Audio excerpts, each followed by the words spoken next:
کیا کوئی ایسی حدیث ہے جہاں نبی پاک صلی اللہ علیہ وآلہ وسلم نے کسی کو تعویذ دیے ہوں؟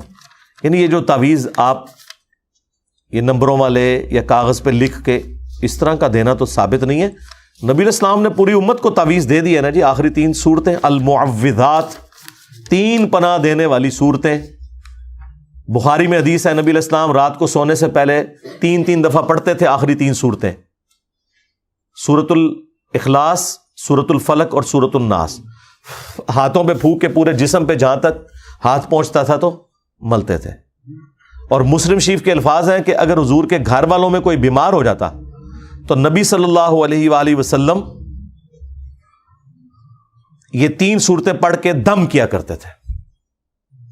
اور ابو داؤد ترمذی میں موجود ہے کہ نبی علیہ السلام نے فرمایا جو کوئی صبح کے وقت 3 دفعہ یہ 3 صورتیں پڑھ دے تو اسے پورا دن ہر چیز سے کفایت کر جائیں گی، اور جو شام کے وقت پڑھ لے صبح تک ہر چیز سے کفایت کر جائیں گی.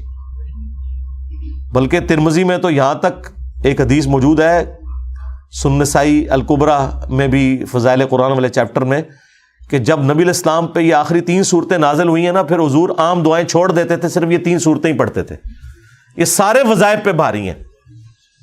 دیکھیں نا سورہ اخلاص میں توحید تو قلعہ ہے اسلام کا، اس سے بڑی کوئی اللہ کی تعریف نہیں ہو سکتی. جو ابو داؤد میں ترمذی میں حدیث ہے، جو 1 دفعہ پڑھ لے صبح کے وقت لا الہ الا اللہ وحدہ لا شریک لہ لہ الملک ولہ الحمد وہو علی کل شیء قدیر، شام تک اللہ کے قلعے میں آ جاتا ہے. اور جو شام کے وقت پڑھ لے صبح تک قلعے میں، اس سے بڑا قلعہ سورہ اخلاص ہے. اور سورۃ الفلق جتنی چیزیں باہر سے حملہ آور ہوتی ہیں ان کے اگینسٹ اللہ کی پناہ ہے. قل اعوذ برب الفلق من شر ما خلق، جتنی چیزیں بھی شریر تو نے اللہ پیدا کی ہیں تمام کے اگینسٹ میں تیری پناہ میں آتا ہوں. لو جی سب کچھ کور ہو گیا. وَمِن شَرِّ النَّفَّاثَاتِ فِي الْعُقَدِ، اور یہ جو جادو کرنے والی عورتیں ہیں، پھونکے مارنے والی، ان کے شر سے بھی. وَمِن شَرِّ حَاسِدٍ إِذَا حَسَدَ، ہر حسد کرنے والے کے حسد سے بھی.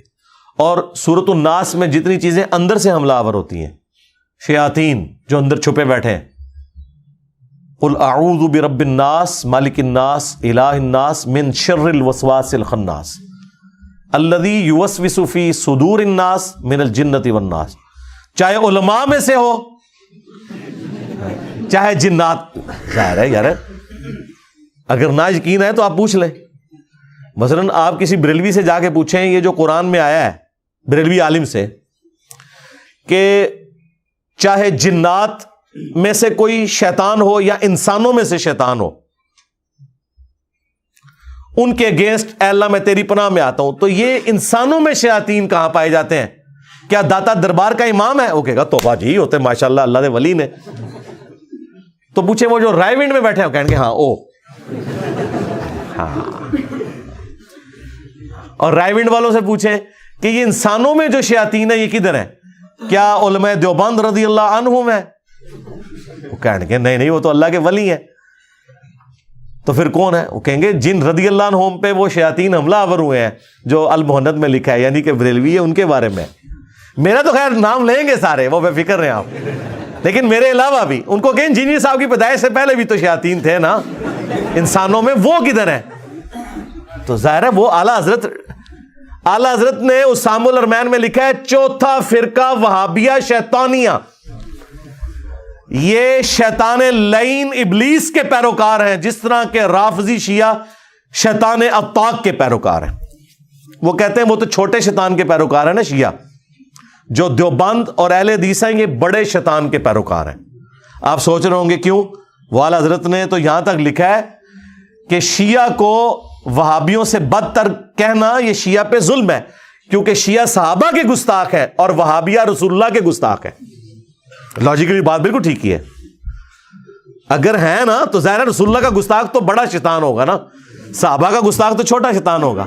ہاں تو اعلیٰ حضرت نے ماشاءاللہ ان کو ڈگری دی ہوئی ہے. جو یہ آج کہہ رہے ہیں نا ہم ایک تسبیح میں پروئے گئے، اللہ کے فضل سے جن کے اگینسٹ آپ لوگ ریال کھا رہے ہیں نا، اور اس فرقے کو آپ نے سنگل آؤٹ کر کے کافر کے نعرے یہاں لگوائے ہیں، اس سے زیادہ بدتر آپ کے فرقے کو اعلیٰ حضرت سمجھتے ہیں.